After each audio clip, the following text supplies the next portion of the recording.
இந்த போறப்பு தான் நல்லா ருசிச்சு சாப்பிட கிடைச்சது. வணக்கம்.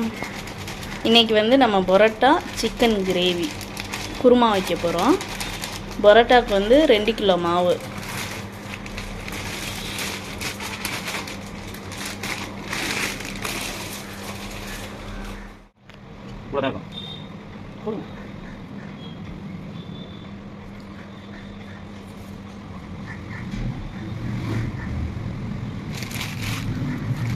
தண்ணி,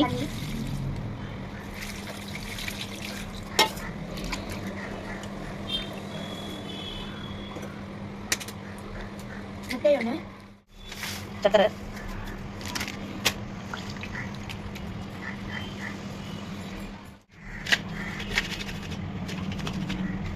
உப்பு தேவையான அளவு,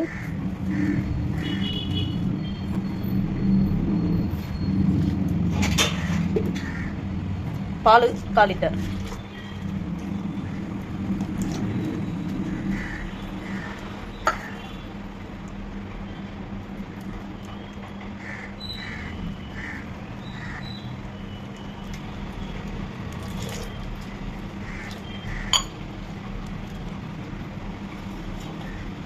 மறுபடியும் தண்ணி ஆட் பண்ணிக்கணும்.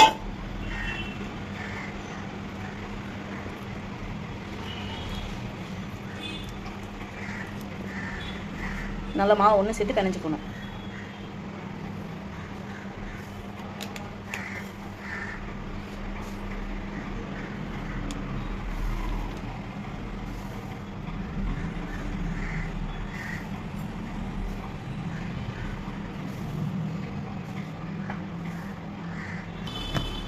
நல்லா மாவை நல்லா பிசைஞ்சுக்கணும்.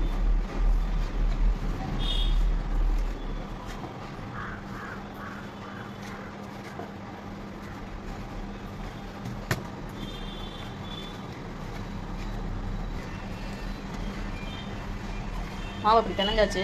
இப்போ வந்து எண்ணெய் ஊற்றணும். சுத்தமான கடலெண்ணெய், செக்கெண்ணெய் தான். நல்லா பிசைஞ்சு வச்சாச்சு. இப்போ ஒரு 2 மணி நேரம், 1 மணி நேரம், 2 மணி நேரம் ஊறட்டும் மாவு. நல்லா ஈர துணியை போட்டு மூடி வச்சாச்சு. இதை வந்து ஒரு 1 மணி நேரம், 2 மணி நேரம் கழித்து நம்ம வந்து பரோட்டா வீசிக்கலாம். பரோட்டா மாவு வந்து ஊறிக்கின இருக்குது. இப்போ அதுக்குள்ளாட்டியும் நம்ம வந்து குருமா, சிக்கன் குருமா வந்து பரோட்டா கிட்டத்துக்கு ரெடி பண்ணுவோம். இப்போ ஃபஸ்ட்டு மசாலா எப்படி ரெடி பண்ணுறதுன்னு பார்த்துக்கோம்.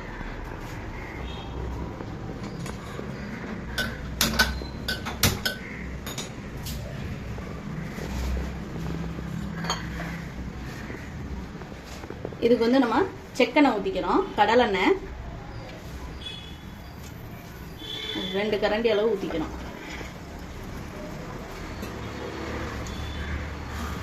எண்ணெய் நல்லா காயட்டும்.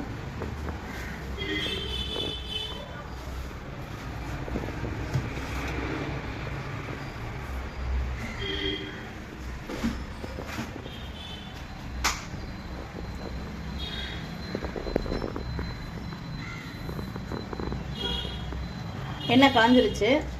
இப்போ வந்து நம்ம குருமாவுக்கு வந்து கிராம்பு, மிளகு, ஏலக்காய், பட்டை, பிரியாணி இலை போட்டுக்கிறோம். சோம்பு 1 ஸ்பூன் அளவு போட்டுக்கிறோம். சீரகம் 1 ஸ்பூன் அளவு போட்டுக்கிறோம். மல்லி ஒரு 2 ஸ்பூன் போட்டுக்கிறோம். இப்போ முந்திரி, மல்லி போட்டோம்னா அந்த ஃப்ளேவர் நல்லாயிருக்கும். முந்திரி வந்து ஒரு 20 முந்திரி போட்டுக்கிறோம்.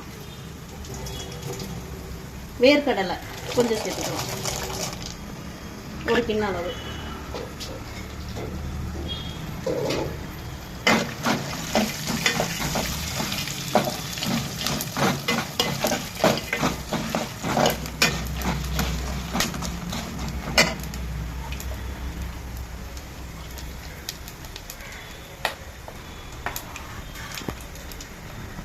கத்தப்பால், தேங்காய் வந்து 1 தேங்காய்,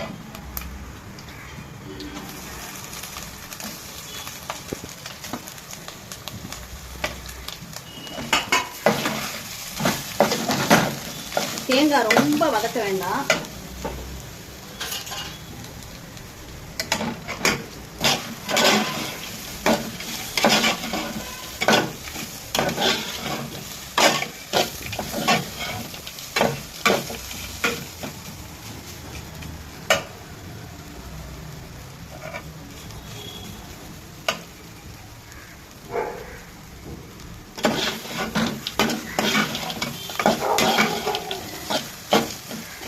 போதும் வதங்கினது.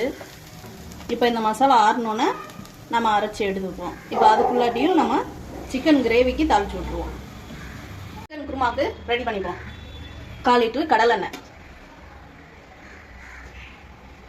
வந்து நம்ம 1.5 கிலோ கறி வந்து எடுத்துருக்கோம். நாட்டுக்கோழி தான் எடுத்துருக்கு. எண்ணெய் வந்து நல்லா காயட்டும்.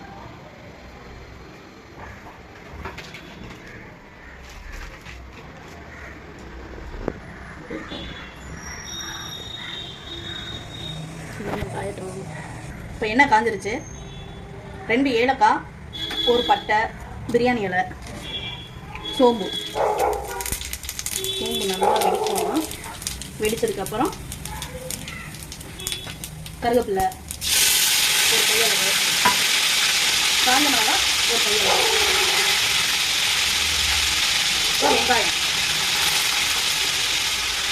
வெங்காயம் ஏன் கூட போட்டுக்கிறதுனா, வெங்காயம் வந்து ஒரு 1/2 கிலோ வெங்காயம் போட்டுக்கோங்க. ஏன்னா அப்போ தான் டேஸ்ட்டு நல்லாயிருக்கும். குருமா வந்து நல்லா கெட்டியாக நல்லாயிருக்கும்.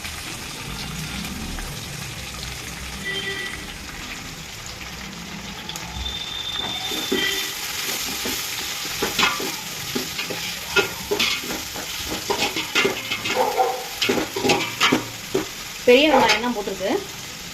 இப்போ நம்ம உப்பு சேர்த்துக்க போகிறோம். 1 கையளவு போட்டிருக்கேன். உங்களுக்கு எவ்வளோ வேணுமோ அவ்வளோ போட்டுக்கோங்க.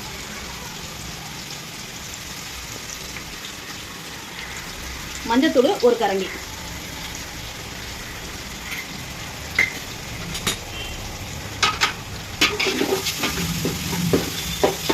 இது நல்லா வதங்கட்டும். நல்லா சேர்ந்தாப்புல வதங்கி வரட்டும். அதுக்குள்ளாட்டியே நம்ம வந்து இந்த இஞ்சி பூண்டை வந்து அரைச்சி கொண்டு வந்துடுறோம். இப்போ வெங்காயம் நல்லா வதங்கிடுச்சு. வதங்கினதுக்கப்புறம் இஞ்சி பூண்டு சேர்த்துக்கிறோம். அரைச்ச அந்த இஞ்சி பூண்டு எல்லாத்தையும் சேர்த்தாச்சு.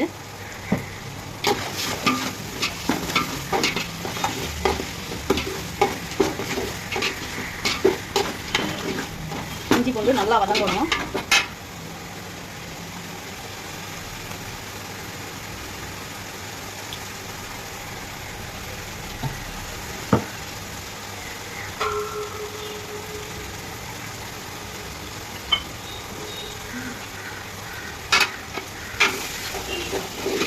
பூண்டு வந்து நல்லா பச்சை வாடை போயிடணும். போகிற அளவுக்கு வதக்கிக்கணும்.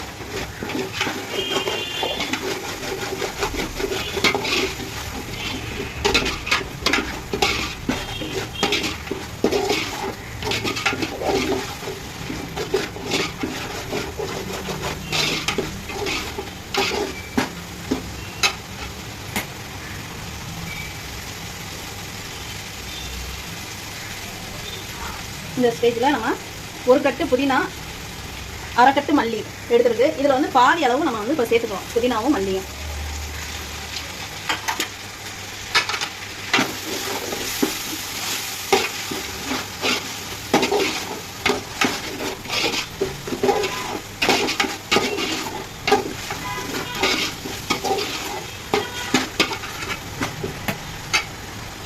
இப்போ தக்காளி சேர்த்துக்கிறோம்.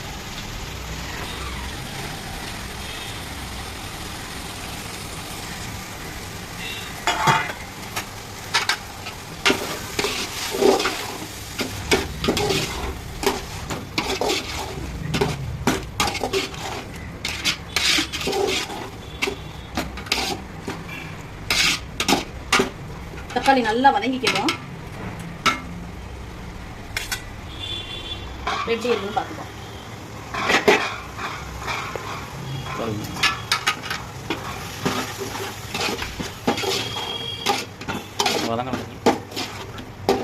இன்னும் தக்காளி வதங்கணும். நல்லா வதங்கி வந்ததுக்கப்புறம் நம்ம நாட்டுக்கோழியை சேர்த்துப்போம்.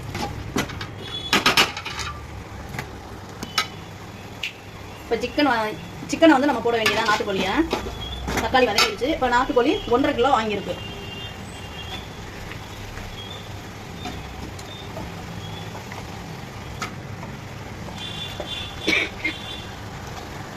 நல்லா தண்ணியை வடிச்சுட்டு போடணும். அந்த தண்ணியோட போட்டக்கூடாது.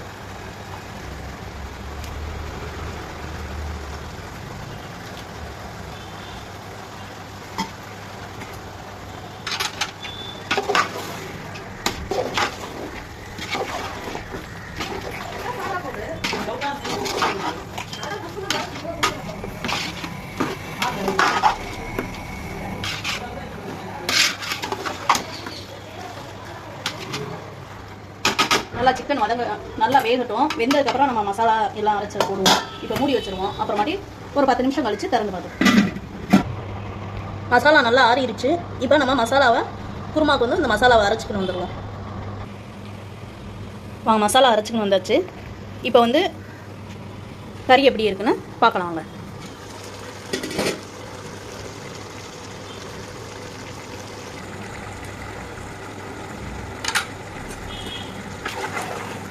கறி நல்லா வெந்துருச்சு. இப்போ நம்ம மிளகாத்தூள் எல்லாமே சேர்த்துப்போம். அது கரம் மசாலா, சிக்கன் மசாலா எல்லாம் ஒரு 2 கரண்டி அளவு சேர்த்துக்கிறோம். மிளகாத்தூள், தனி மிளகாத்தூள் தான், வீட்டில் அரைச்சது தான், ஹோம்மேடு. இந்த மிளகாத்தூள் ஒரு 5 கரண்டி, இந்த கரண்டி அளவுக்கு 5 கரண்டி சேர்த்துக்கிறோம். ஏன்னா காரம் நல்லா நாங்கள்லாம் சாப்பிடுவோம்.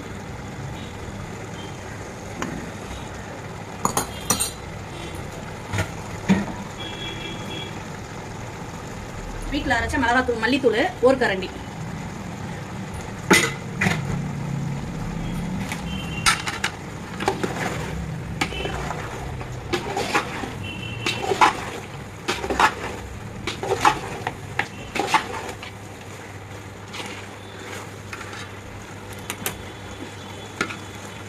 இப்போ எண்ணெய் வந்து நல்லா திரிஞ்சு வரணும் மேலே இந்த மசாலா போட்டு கிண்டினதுக்கப்புறம்.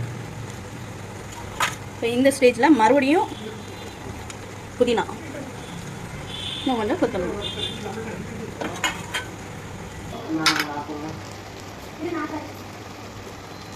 இப்போ நல்லா எண்ணெய் திரிஞ்சு வருது.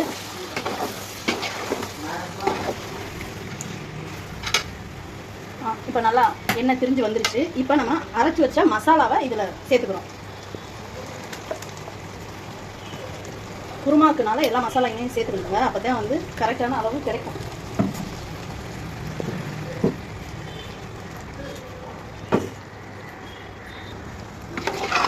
நல்லா அதையும் போட்டு கிண்டிடுவோம்.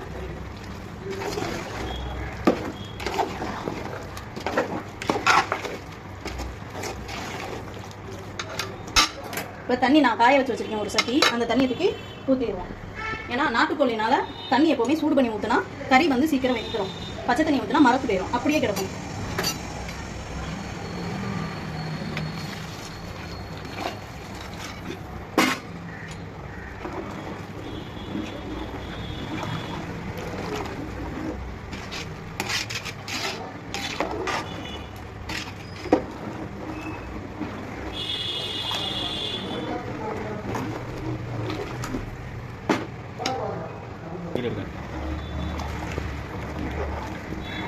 இது வந்து பரோட்டா, இட்லி, தோசை, இடியப்பம் எல்லாத்துக்குமே நல்லாயிருக்கும். நல்லா கொதிக்கட்டும். கொதிச்சதுக்கப்புறம் நம்ம புதினா, கொத்தமல்லி, கருவேப்பிலை போட்டு இறக்க வேண்டியதுதான். வாங்க இப்போ பார்க்கலாமா எப்படி இருக்குன்னு. குழம்பு நல்லா கொதிச்சிருச்சு. குருமா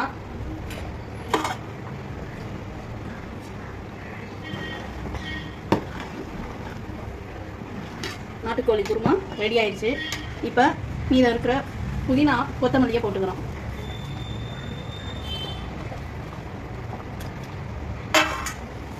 கருவேப்பிலை போட்டுக்கிறோம்.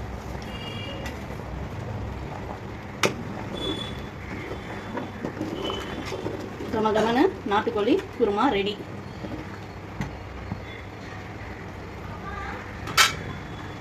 ஓகே, அவ்வளோதான். அமர்த்திடலாம். குருமா ரெடி ஆயிடுச்சு. குருமாவை இறக்கி வச்சுட்டு அடுத்து பரோட்டா போட போகலாம். இப்போ மாவு நல்லா ஊறிடுச்சு. இப்போ வந்து பீடா பிடிச்சி வச்சுக்க வேண்டியதுதான்.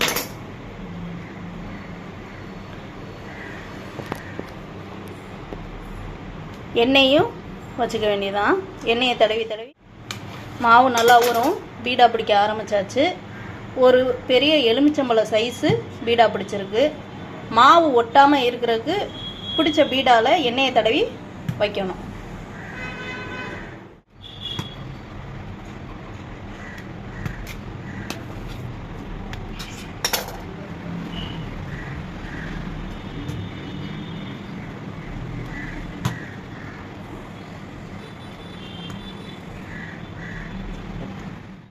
நல்லா எண்ணெயை தடவி ஃபேஷனில் அறுக்க வேண்டியதான்.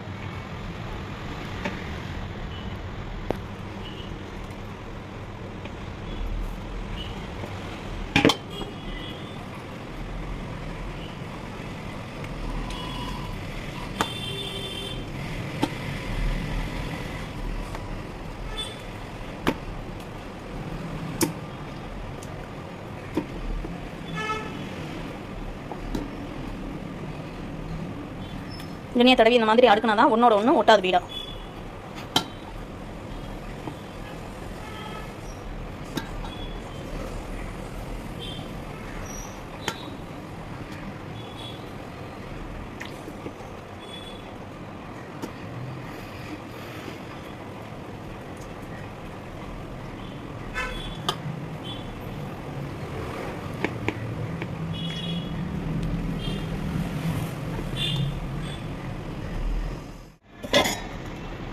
பீடா பிடிச்சாச்சு. பீடா பிடிச்சதை எண்ணெய் தடவி பேஷனில் அடிக்காச்சு. இப்போ இதை நல்லா காட்டன் போட்டு ஊற வச்சிடணும், துணியை போட்டு. பீடா பிடிச்சி நல்லா எண்ணெய் தடவி வச்சாச்சு. இப்போ ஈர துணியை போட்டு மூடி 20 நிமிஷம் ஊறட்டும். 20 நிமிஷம் ஆயிடுச்சு. இப்போ பரோட்டா வீச ஆரம்பிக்கலாம். இப்போ மறுபடியும் அமுக்கி வச்சுட்டு அதுக்கப்புறம் எல்லா பீடாவையும் அமுக்கி வச்சுட்டு 10 நிமிஷம் ஊற வச்சுட்டு அதுக்கப்புறமாட்டி நம்ம பரோட்டா வீச ஆரம்பிப்போம்.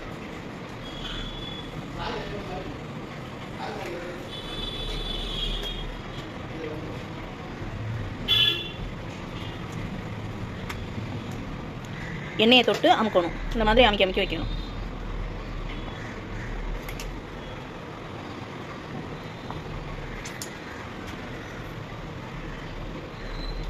அமுக்கி வச்சதை நல்லா ஊறிடுச்சு. இப்போ வீசிக்க வேண்டியதான்.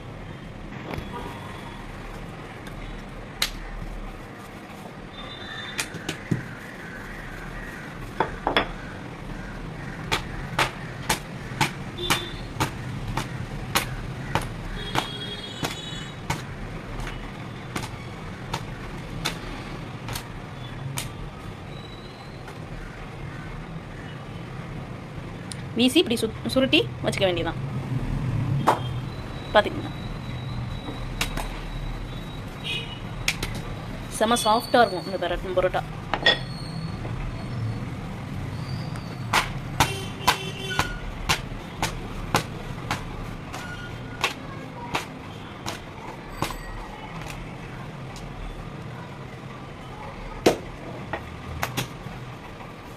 இந்த மாதிரி எல்லா பீடாவையும் அமுக்கி வச்சுருக்க பீடா ஃபுல்லாத்தையும் வீசி ஒன்றா வச்சுட்டு அதுக்கப்புறமாட்டி கல்லில் போட்டு எடுத்துட வேண்டியதான்.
நல்லா வீசி வச்சாச்சு. இப்போ அமுக்கி தோசைக்கல்லில் போட்டு பரோட்டாவை எடுக்க வேண்டியதான்.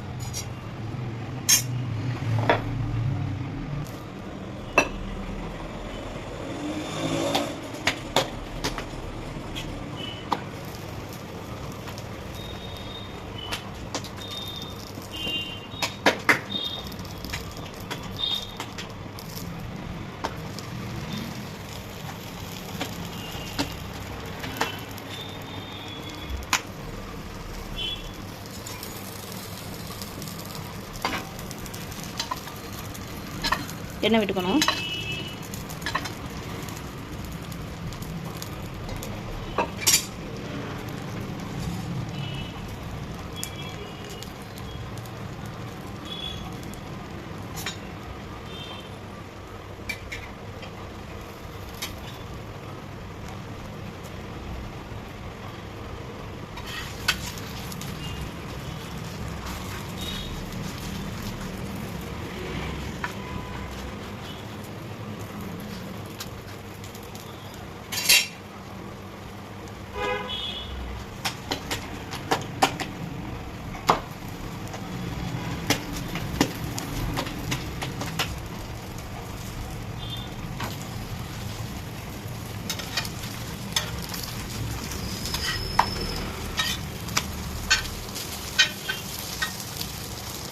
இந்த மாதிரி நல்லா வேக விடணும். ஃபுல்லாமே செக்கெண்ணெய் தான், கடல் எண்ணெய் தான் யூஸ் பண்ணுறோம்.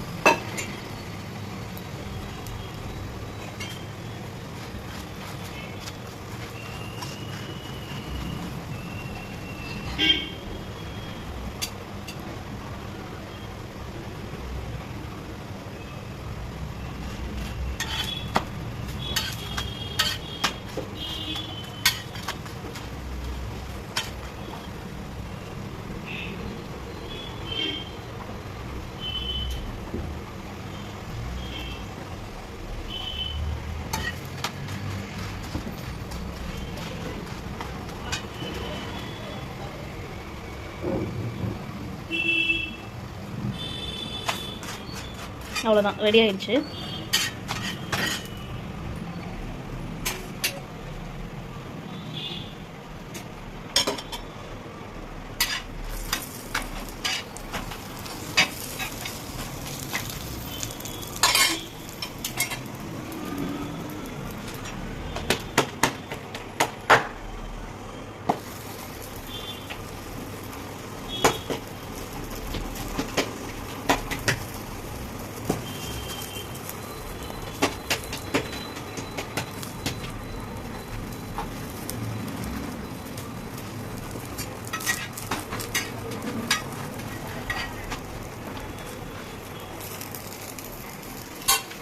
பரோட்டா அந்த மாதிரி அடித்து வச்சா நல்லா பஞ்சு பஞ்சா நல்லா நூல் மாதிரி இருக்கும், சாஃப்டாக.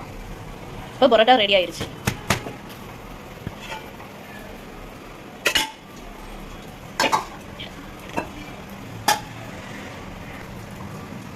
பாருங்கள் எவ்வளோ சாஃப்டாக இருக்குன்னு. அவ்வளோ சாஃப்டாக இருக்கும்.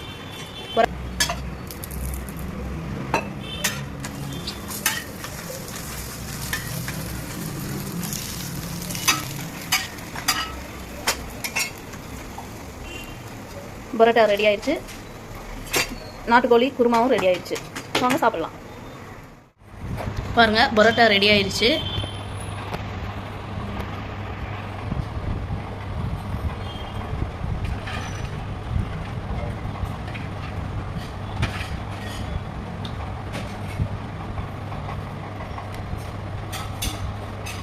நாட்டுக்கோழி குருமாவும் ரெடி. போறப்பு தான் நல்லா ருசிச்சு சாப்பிட கிடைச்சது. ஆஹா.